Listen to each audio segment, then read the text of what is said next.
په اسلامي ټولنه کې د حدونو د پلي کولو اهمیت. رب سرچینه راکړې راته قرآن د علم. مسلمان ورونو او خویندو، په اسلامي شریعت کې شرعي حدونه د جرایمو د مخنیوي هغه حدونه او پولې دي چې خپله د ټول مخلوق ستر څښتن جل جلاله لخوا ټاکل شوي او موږ ته رالیږل شوي دي. د حدودو زده کول او مطالعه کول د مسلمان په ایمان کې زیاتوالی راولي، د جرایمو څخه یې بیزاره کوي او مسلمان ته اسلامي فکر ورکوي او د اسلامي شریعت د اهمیت څخه یې خبروي. د انسان په عقل او وجدان کې یو ایمانی انقلاب رامنځته کوي. جهالت لبلا د ځانځانۍ لپنجو غواړو خوږ ولي موږ په امکان د علم. د حدودو تطبیق ټولنه له جرایمو څخه ساتي او ټولنه اصلاح کیږي. خلک د حدودو له تطبیق څخه عبرت اخلي، له جرایمو او ګناهونو څخه نفرت کوي او ټولنه له ګناهونو پاکه کیږي. شرعي حدود د یوې ټولنې دپاره ستر الهي رحمت دی. مثلا یو کس غلا کوي، د هغه باید لاس کټ شي، که څه هم چې ظاهرا د لاس کټ کول د غله او مجرم دپاره زجر دی، مګر په اصل کې د ټولنې لپاره رحمت دی.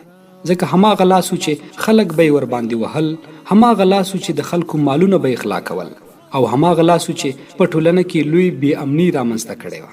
خو د دغه یو لاس په پرې کولو ټولنه او ټول خلک آرام او با امنه ګرځي، چې دا د ټولنې لپاره یو رحمت دی. د قرآن لسمې لار چې غافل شو مسلمان، په دې وجې خوارو زار ناقابل شو مسلمان. مسلمان ورونو او خویندو، په ډېر افسوس سره چې نن په ډېرو اسلامي هیوادونو کې د شرعي حدونو پر ځای کفري قوانین د تطبیق وړ دي، چې دا د اسلامي شریعت پر وړاندې عظیم خطر دی. نو ځکه اسلامي هیوادونه او نړۍ جرایمو په سر اخیستې. ډېر عجیبه ده چې په اسلامي شریعت او قرآن ایمان لري، خو د هغه د قوانینو پر ځای کفري او طاغوتي قوانین عملي کوي. په دې باره کې الله سبحانه وتعالی فرمایي: بسم الله الرحمن الرحیم. ألم تر إلى الذين يزعمون أنهم آمنوا بما أنزل إليك وما أنزل من قبلك يريدون أن يتحاكموا إلى الطاغوت وقد أمروا أن يكفروا به ويريد الشيطان أن يضلهم ضلالا بعيدا.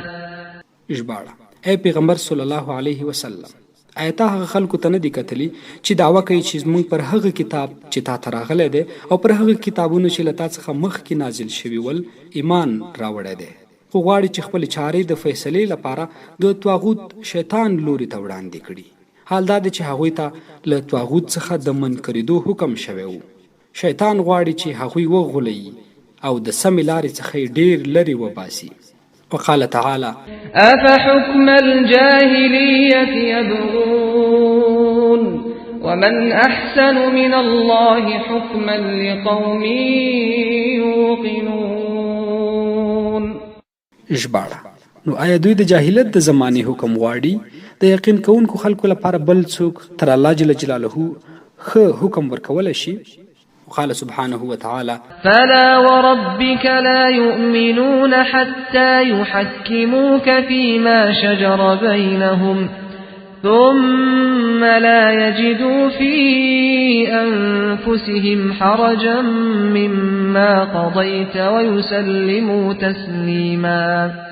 ژباړه: نو نه ای رسول صلی الله علیه وسلم، ستا پر رب قسم چې دوی تر هغه پورې مؤمنان نشي کېدلی څو پورې چې تا په خپلو ټولو شخړو کې حکم او منصف کړي، او بیا ستا د پرېکړې په اړه خپل ځانونو کې کوم خفګان ونه مومي او دغه پرېکړه په ډېرې خوښۍ سره ومني. کتاب قانون دی زمون، عالم رهبر دی زمون.